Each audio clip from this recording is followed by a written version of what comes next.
Ninguém se levanta um dia e pensa, vou construir uma ilha do zero. Mas em 2015, a Evergrande olhou para a Baía de Yangpu, em Hainan, e viu espaço vazio. Não havia terra ali. Havia água. Apenas água por 381 hectares. A resposta foi simples. Drague a Bahia lance 160 bilhões de dólares em investimento inicial e construa 3 ilhotas, que juntas formariam um complexo urbano de 192 mil metros quadrados de prédios, 41 edifícios inicialmente planejados.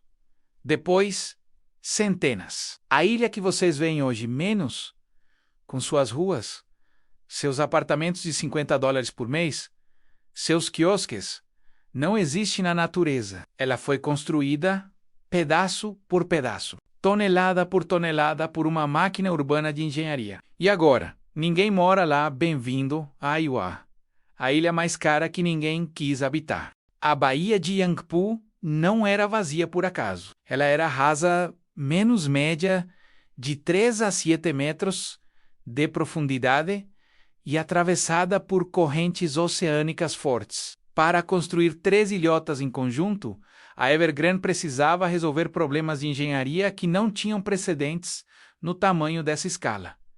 Primeiro, a drenagem, uma cidade flutuante. Em uma baía, significa estar cercada por água constantemente. A solução foi construir muralhas de concreto armado, quebradores maciços de ondas que serpenteavam ao redor da arquipelágica como uma grande muralha de areia e concreto reforçado. Essas muralhas foram a primeira etapa, menos estruturas de contenção que suportariam a pressão das marés, das correntes e, mais importante, dos tufões. Os tufões em Hainan não são hipótese, eles são garantia. A província é atingida por tempestades tropicais severas a cada ano. Velocidades de vento superiores a 150 km por hora. Ondas de maré que podem atingir 4 metros de altura em questão de horas. A engenharia das muralhas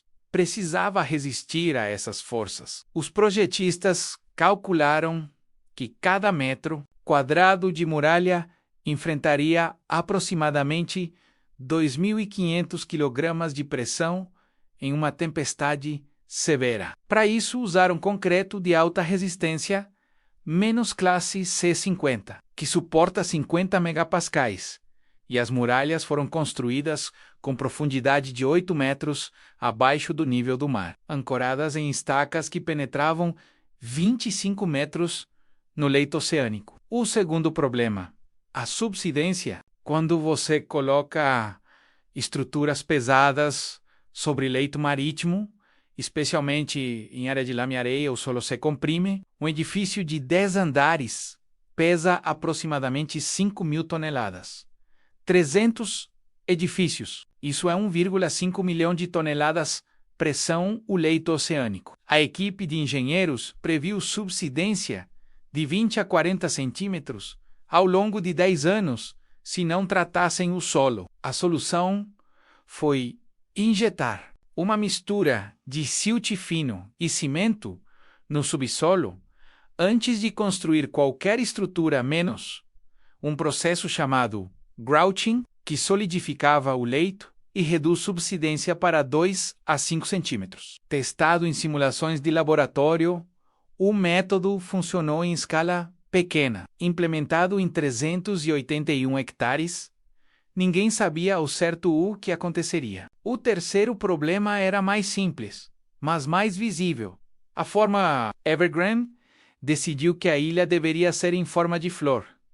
3 pétalas, cada uma com prédios, ruas, espaços públicos, poética do ponto de vista do marketing, logisticamente um pesadelo. Quanto mais comprida a forma, mais a ilha precisava resistir a forças laterais. As pétalas foram projetadas para terem comprimento máximo de 2,4 km, largura média de 800 metros. Isso significava que cada pétala era vulnerável a torção estrutural se os tufões chegassem em ângulo. Os calculistas reforçaram os núcleos da ilha com uma rede de estacas de aço de 800 milímetros de diâmetro, espaçadas a cada 50 metros, descendo 30 metros no solo, tudo invisível, tudo debaixo do concreto e das ruas que depois seriam pavimentadas. A construção começou em 2015, de verdade em 2016. O primeiro grande passo foi a dragagem, escavar 381 hectares de baía, menos remover terra, lama, areia menos, precisava de equipamento de alto volume.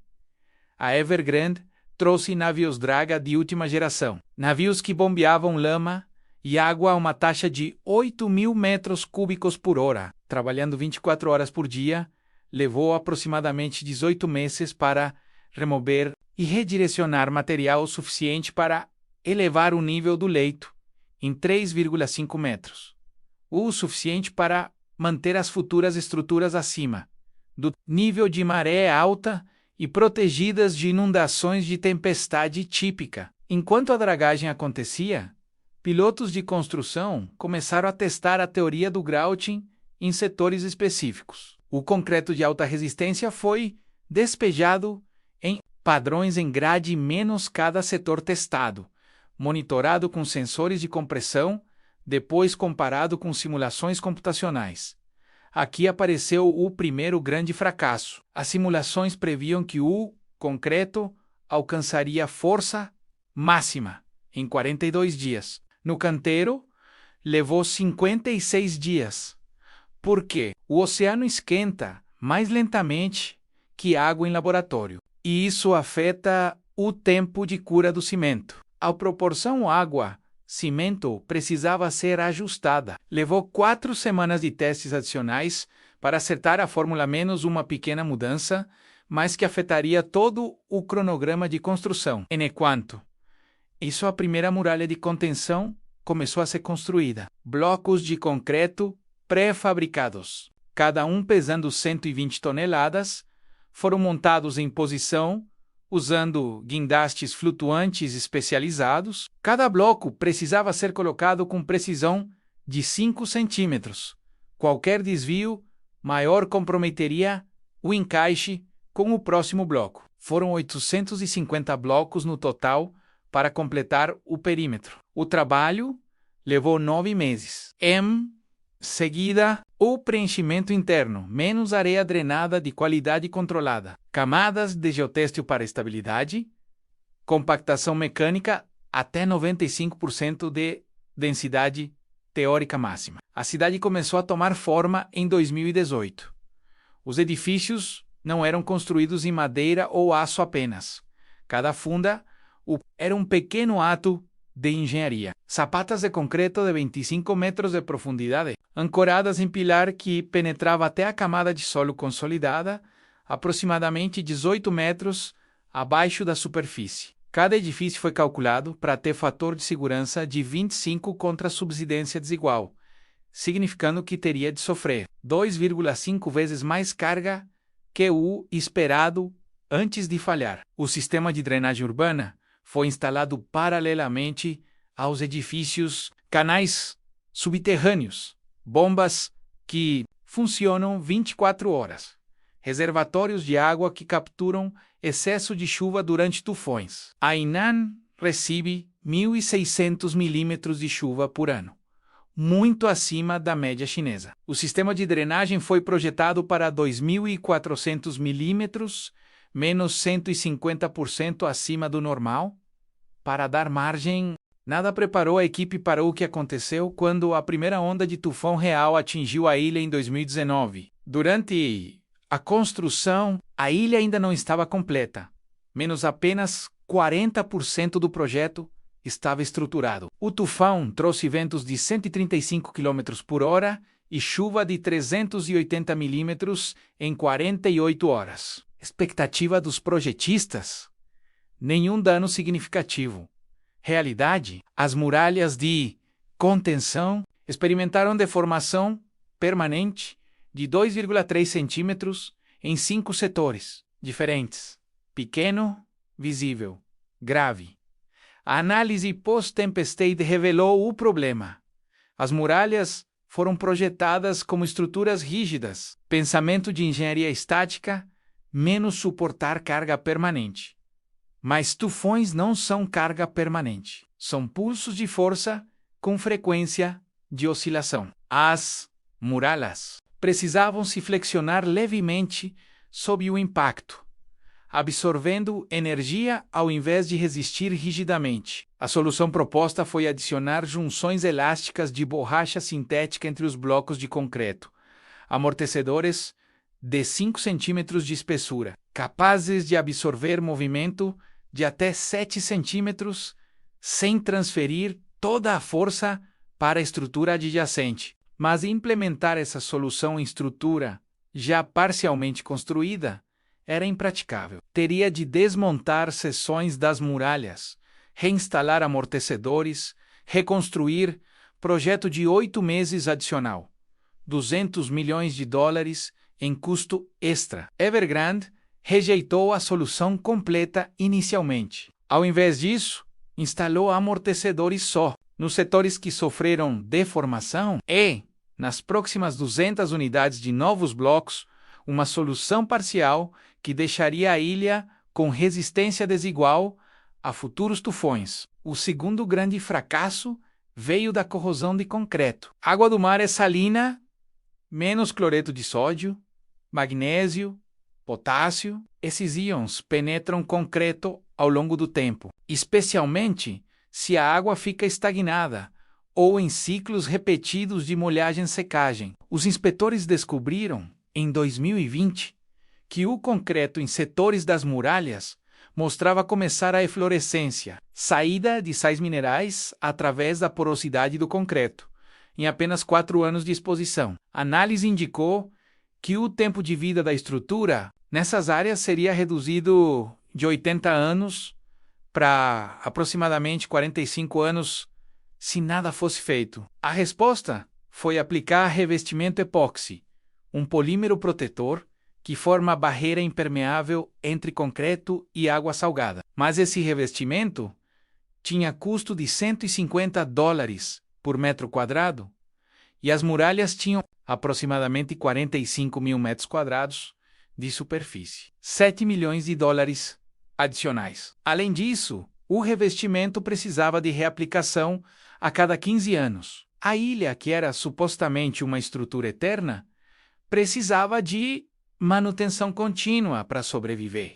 Depois de 2020, quando a construção foi declarada completa, a ilha começou a mostrar seu verdadeiro caráter. Ela não era um sistema estático, era um organismo dinâmico, respirando sob pressão ambiental, se expandindo e contraindo com temperatura e umidade. O concreto, que compunha 78% da massa total da ilha, tinha coeficiente de expansão térmica de 14 microdeformações por grau Celsius. Em Hainan, a temperatura varia de 12 graus no inverno para 35 graus no verão. Isso significava que toda a estrutura expandia e contraía 0,3% em volume anualmente. Pequeno, mas multiplicado por 1,5 milhões de toneladas de estrutura. Significava movimentos de até 8 centímetros, em direções diferentes, transmitidos através de junções de ruas, junções de edifícios, muralhas de contenção. As junções de dilatação, gaps deixados entre estruturas para permitir movimento, foram projetadas para 5 centímetros de movimento. A realidade requeria 8 centímetros. Junções já estavam falhando, água da chuva começou a vazar para áreas baixas da ilha. Danos iniciais em sistemas subterrâneos, tubulações de água, linhas de energia, redes de comunicação. A solução foi, novamente, iterativa. Cada junção de dilatação foi expandida para 8,5 centímetros, um projeto que exigiu demolição de porções pequenas de concreto, reinstalação de selos de expansão de poliuretano de qualidade superior e reteste. Simultaneamente, o sistema de drenagem foi reprogramado. As bombas inicialmente funcionavam em ciclo de 30 minutos ligadas, desligadas, repouso. A análise revelou que água se acumulava nas 30 segundos de transição entre ciclos. Novo algoritmo de controle foi desenvolvido. Sensores de umidade em 80 pontos da ilha retroalimentam um sistema de bombeamento adaptativo que liga e desliga com frequência variável entre 10 e 60 segundos, conforme necessário, com a manutenção constante e a otimização de subsistemas. A ilha começou a se estabilizar em 2021. A visitação pública foi aberta em janeiro de 2021, com 200 mil turistas chegando para a Celebração National Day em outubro. A infraestrutura urbana, agora testada sob carga real, funcionou, apartamentos foram alugados, lojas foram abertas, a cidade começou a viver, mas havia um custo não calculado na equação original: o custo de operação. A bomba de drenagem funcionava continuamente, menos consumindo 45 kW por hora em operação normal, 120 kW durante tufões. O revestimento epóxi das muralhas exigia reaplicação em setores de alta exposição, a cada 3 anos, não 15. O custo operacional anual estava próximo de 180 milhões de dólares, apenas para manutenção de estrutura. Um apartamento alugado por $50 por mês significava aproximadamente $600 de renda anual por unidade. Seriam necessários 300 mil apartamentos ocupados simultaneamente para apenas cobrir custos operacionais. A ilha tinha capacidade para 380 mil residentes, mas ocupava 18 mil. Os números não fechavam.